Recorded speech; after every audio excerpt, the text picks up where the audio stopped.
So starting out, we'll do 49, 53, and then it'll switch to 57, 61, and then it'll switch to the last section of 65, 69, 73. So 49 and 53 here, we'll grab those.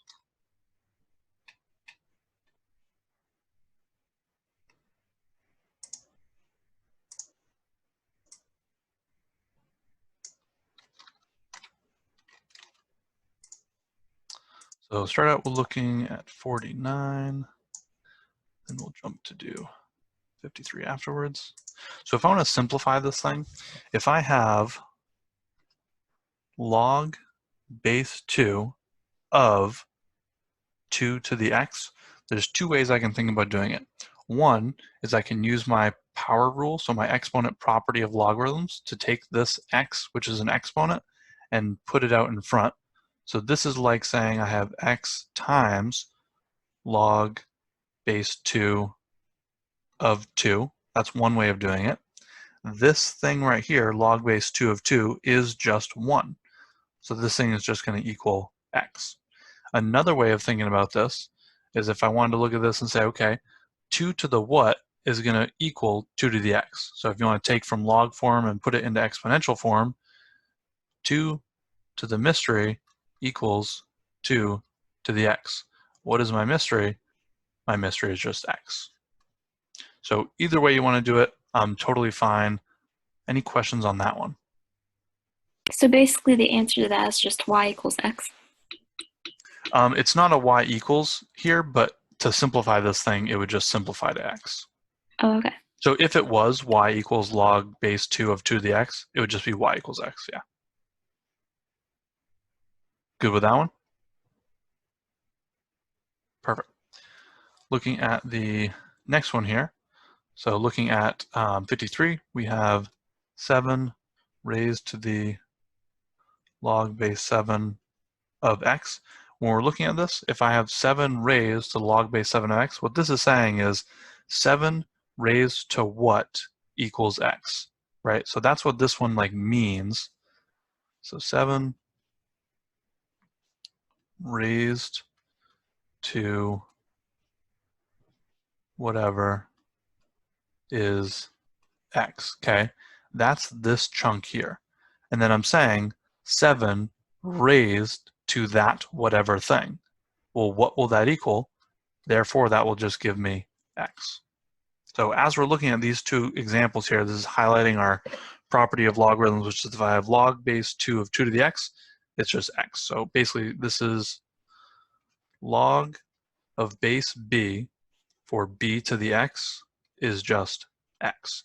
If I have b raised to the log base b of x, it equals x as well. So these are two of our properties of logarithms. Any questions on this one?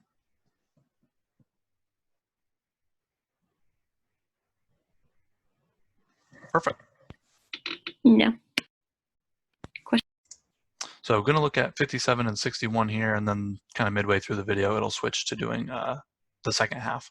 So looking at 57 and 61 is that we are looking to find the inverse of the function. So to find our inverse for a function, basically we start out by writing the function out. So I'm going to start with y is equal to log base 1/4 of x, and I'm going to swap my x and my y.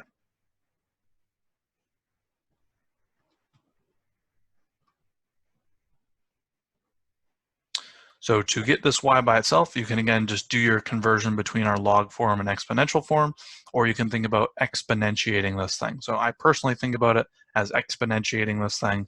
This stuff on the left equals this stuff on the right.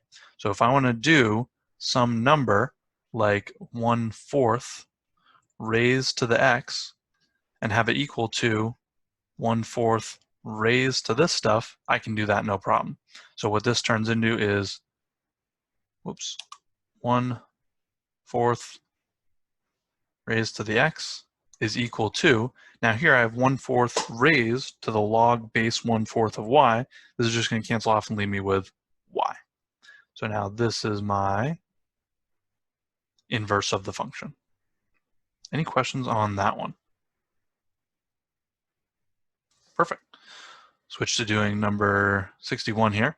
So for 61, we have y equals natural log of 6x. When we are looking at this, natural log uses base e, so just keep that in mind. To do an inverse, I want to first swap my x and my y, so I'm going to say x equals natural log of 6y.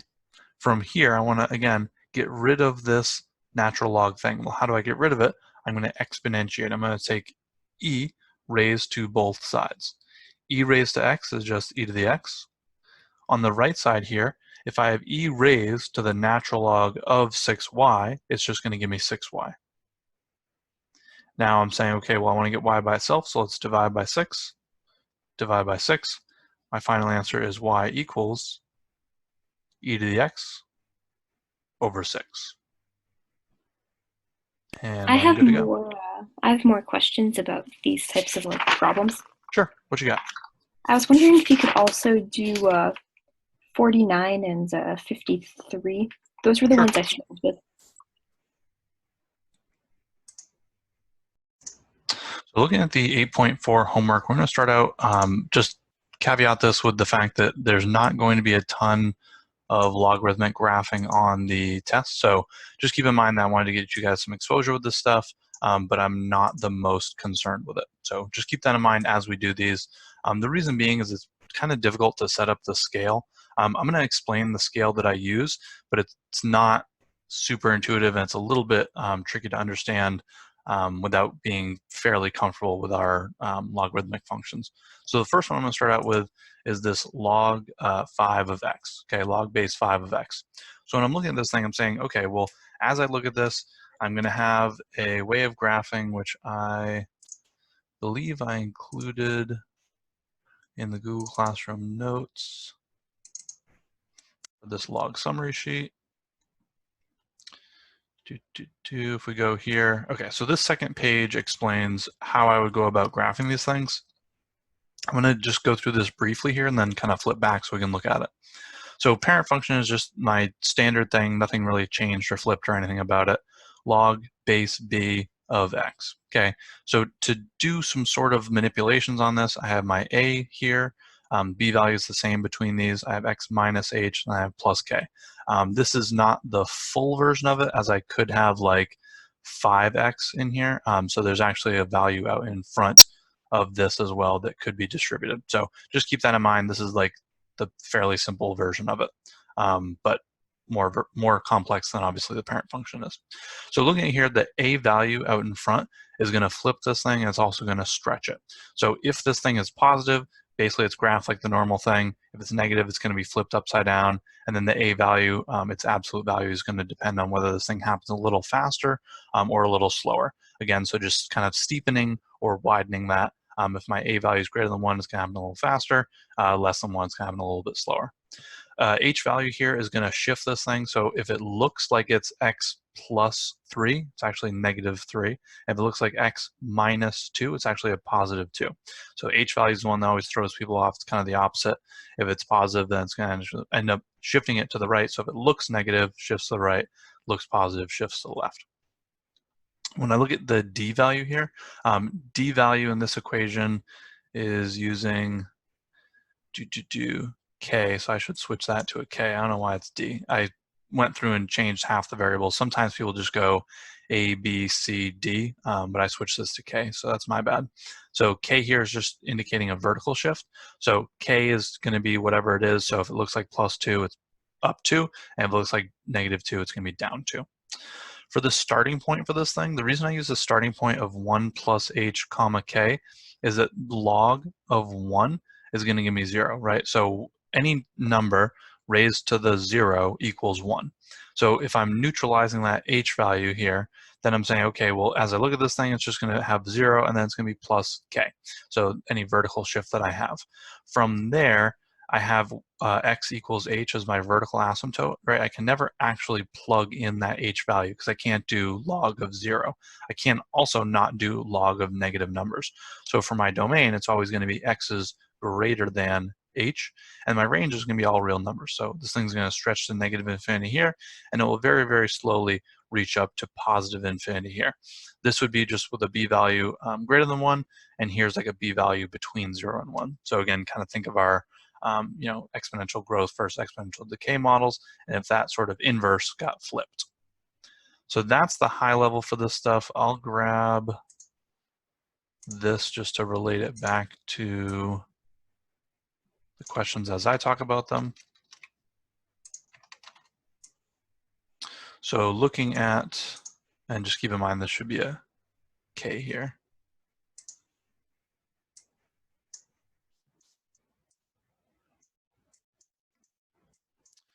So as I'm looking at 65 here, I don't have an A value that I see, so this is just an A value of 1, which basically means it doesn't do anything for it. My B value is 5, and that's greater than 1, so this is going to be kind of like my sloping up gradually like that graph. And then as I look at this thing, I'm saying, okay, well, there's no H value that I see, so H value is 0, right? There's no like X plus or minus anything in here. And then for K value, again, I don't see anything on the outside, so there's a plus or minus 0 here as well. So A is 1, H is 0, K is 0. This is a pretty plain vanilla version, basically our parent function here. So if I want to graph this thing, the graph that I'm going to set up is going to start out with this here. Well, I already used that color. Let's use blue. So in terms of like where I'm going to start this thing, again, this is like a relative starting point. This is what I use. Other people use different values, but I like using this. So 1 plus h. So here if I just set this up, so 1 plus my h, whoops, not the best h, there we go, comma, k, is going to turn into 1, comma, 0, right? So if I plug 1 into this thing, log base 5 of 1 is going to give me 0. So again, that's just saying 5 to the 0 equals 1. So when I look at this thing, now I'm choosing my points kind of to the left and to the right. So my graph is going to start centered around the 1 value here. So I'm going to put my 1, 0 in the middle. But going to the left and going to the right is that I want to use powers of whatever my base is. So 5 to the negative 1 is 1/5. So when I'm plugging in points here, I'm going to use 1/5 as my point, and I'm going to use 1/25. Whoops, not a good 2 there. And it's a little bit better, but still not great. There we go, right? Because this is 5 to the negative 2, and this is 5 to the negative 1. So this is going to populate a negative 1 for my y and a negative 2 for my y, respectively. Because again, as I plug this thing in, right, 5 raised to the what is going to give me 5 to the negative 2. It's going to just be negative 2. So that's where I'm getting these x values from, and that's definitely not an easy thing for most people to do, especially because if I have an h or a k value, I'm going to be adjusting by whatever that value is, right? So say this thing was like, x plus 1, I'd want to actually be doing 1 less on all of these things because I'm going to end up doing plus 1 here. But we'll see that in a little bit later on here, or on 73. So then for the next 2 points, I want to go to the right, and so now I'm increasing. So now I'm going to be doing 5 to the first and 5 to the second. So again, now I'm moving out here to 5 and 25. So now as I do this, my value will be 1 and 2. So it's pretty crazy that, between, 1/25 to 1/5, I'm moving an entire point, but going from 5 to 25, I'm moving exactly 1 point. And the reason being, again, at a super high level, like this is a very, very quick sketch here, my graph basically is going to come down super fast to approach negative infinity here. It's going to cross at 1, 0 there, and then it's going to very, very slowly open up like that. So that's my graph here, and if I shift to having Desmos do it for me, this is my red one. So let's hide these for a second. So looking at the red one here, we see it crosses right here at 1, 0. If I, kind of just estimate my point here, so if I do 1/5, I'm saying it's going to be approximately 0.2, so there we go. So I'm at 0.2, -1, and if I can squeeze myself into finding 0.04, which I'm going to do my best, but I make no guarantees. There we go. So there's my 0.04, -2. So the next point that I'd be looking for, if I wanted to go left more as like a nice point, would be that I would take 1/25th, or excuse me, 1/125th, and then I go 1/625th. So it's tiny, tiny changes, and this thing is shooting to negative infinity. And then as I go to the right, if I just want to increase from 2 to 3, so looking back, whoops, at this here, my next increase would be at 125 and then 625. So this thing is, again, creeping up ever so slowly. Any questions on this one? Perfect. I think this is definitely the craziest part. Wait, so basically the way you graph it, it's like when like if you have like a number next to like the log, that becomes you would like transfer into like the other type of like equation, and then you just put like what am I trying to say? Exponents like on it basically, and Basically, those yes. become the y. Basically, yes. Yeah. So the reason we do that is so we get nice values, right? So like I could plug in, you know, 1, 2, 3, 4. But if I plugged in 1, 2, 3, 4, what are my values going to look like? My values are basically just going to look like, okay, the first one's clean. I like that, 1, 0. But if I plug in 2, it's just the, log base 5 of 2, which is not a nice number. Log base 5 of 3, again, not a nice number. Same for log base 5 of 4, not a nice number. And then I get to log base 5 of 5 here, and we get 1. So we get, one nice number out of that, mix of values that we're just kind of like randomly plugging in. You know what I mean? So to choose values that are going to land nicely, that's how we do it, is we look at, okay, what are my powers going to be? And we kind of like back into those.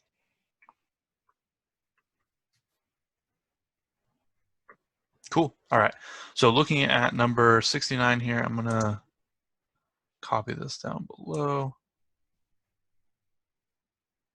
Actually, I'm just going to get rid of all this stuff. Let's do it this way. I'll leave the blue.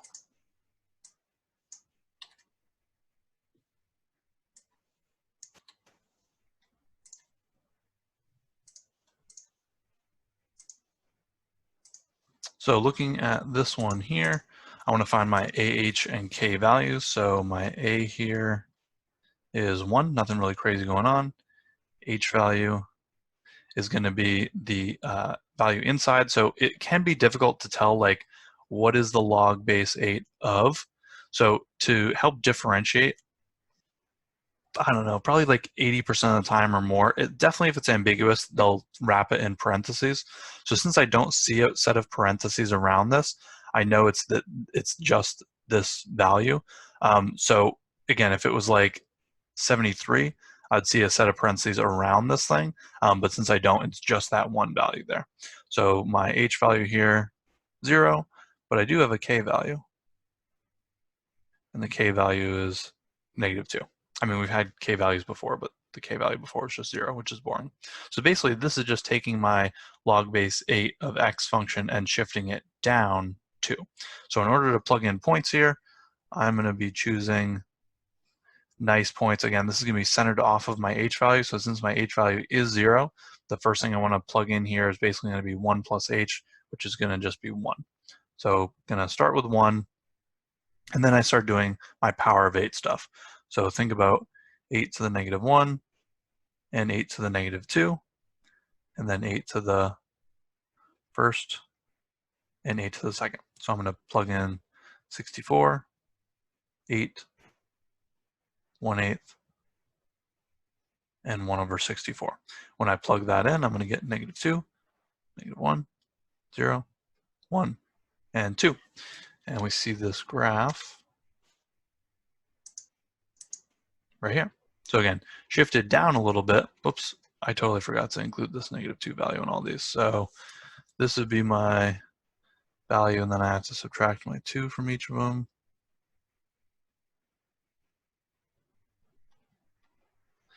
So let's do that. Here we go, -4, -3, -2, -1, and 0. That's better. So here my starting point would be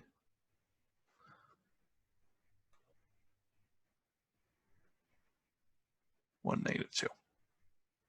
There we go.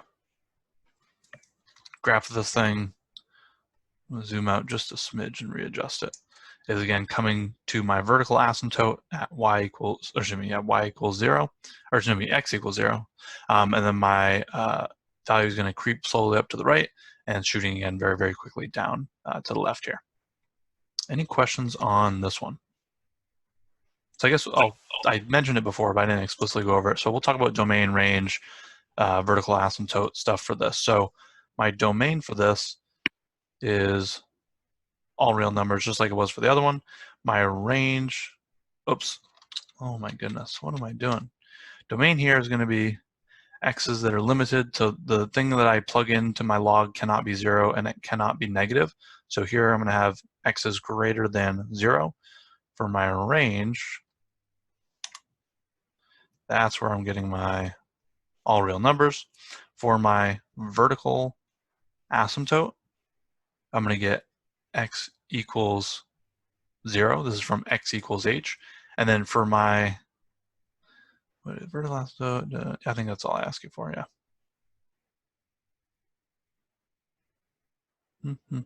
Yeah, that's everything. Any questions on this one? So basically, when you have a k value, you just like add it or subtract it from the whatever the x value is? Not quite. It's on the end. So I do log base 8 of x, and then I do the k thing. So Yeah. that's why I was plugging in all these values and then just doing subtract 2. Okay. Yep. And then my other question was, for all of these log like functions, is the domain always x is more than 0?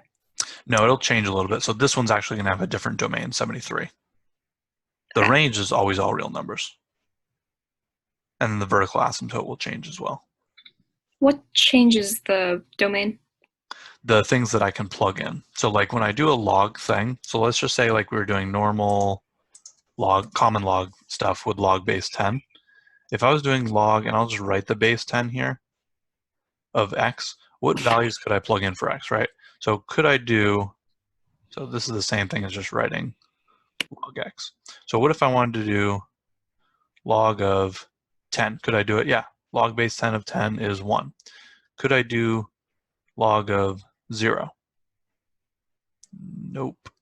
So the reason I cannot do log of 0 is that I cannot take 10 and raise it to something to get 0, right? So 10 raised to the question mark equals 0, not a thing. Can I take 10, raise it to a value to get a negative number? Nope, not a thing.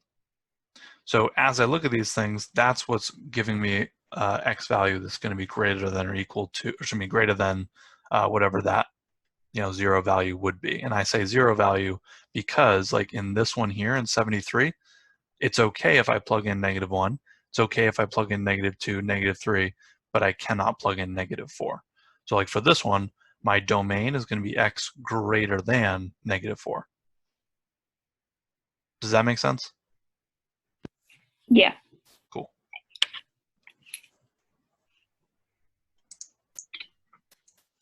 So we'll take a peek at 73 last here.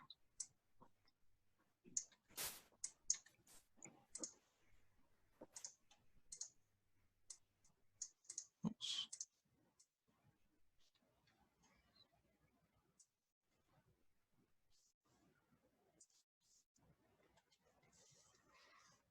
So 73 is slightly more interesting in that it's got an h value which affects its domain as well. So here when I'm looking at this one, this is the thing that must be greater than 0.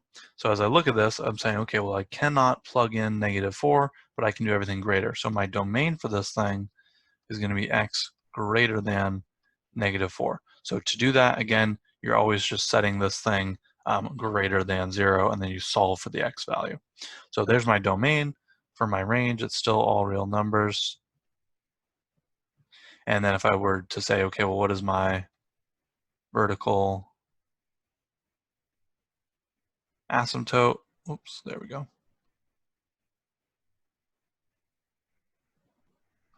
It's going to be x is equal to, and then whatever my h value is. So here my h value is -4. So never going to be able to plug that in. Nothing to the left exists for that. So now looking at these values here, I'm still going to get my numbers that I want to plug in to be like my 5 power stuff. So I'm just going to write out a couple of them. So like 5 to the first equals 5, 5 to the, whoops, 5 to the second equals 25, and I don't know, we'll do 5 to the 0 as well.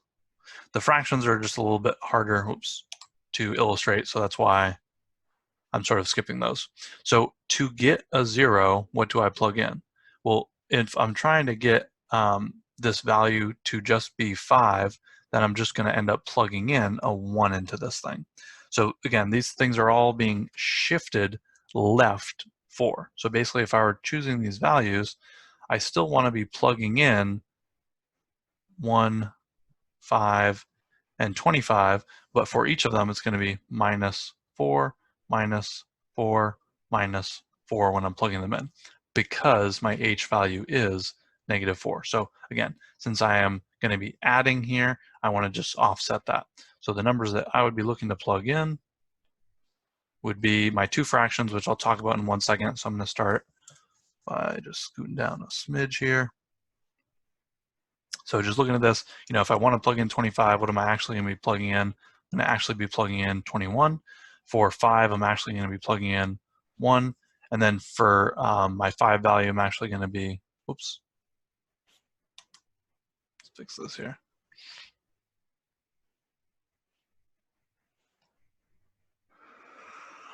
What did I just say? I got my 25. Okay, there we go. There we go. And then to get my 1 value, I'm going to do -3. So as we're looking at these things, just keep in mind that these are all going to have 4 added to them. So to get to this 1, just subtract 4 as my -3, 5 minus 4 is my 1, and 25 minus 4 is my 21. So that's where these values are coming from. Now I also want to get 1/5, and I also want to get 1/25. So again, these are still going to have the same subtraction with them. I probably would just do this in decimal, even if it was like 1/6 or something that had a messy decimal. So when we're doing this, we're just again doing 1/5. So minus our 4 here is going to give us -3.8. So -3.8. And we're doing the same thing here. So now I'm doing basically the 0.04. So this is going to be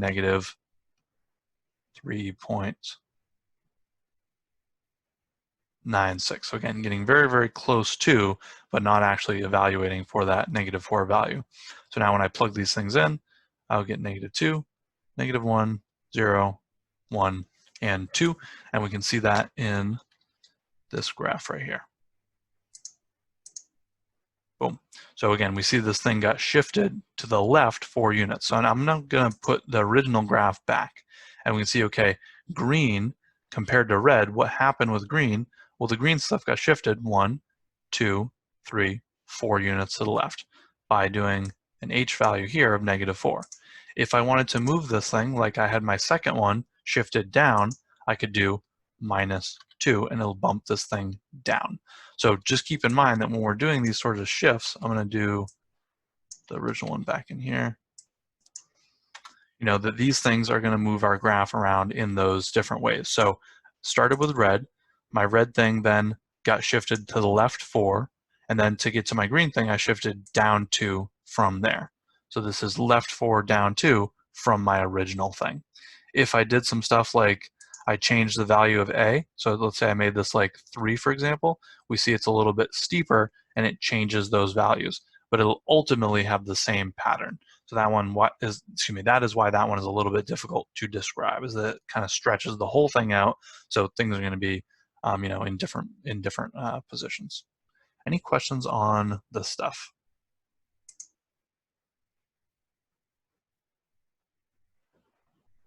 Cool. So again, just keep in mind, I'm going to post the quiz. I'm just going to give you a pretty good idea of like what I expect for you for the test. It's not going to include a lot of this logarithmic graphing stuff. My pleasure.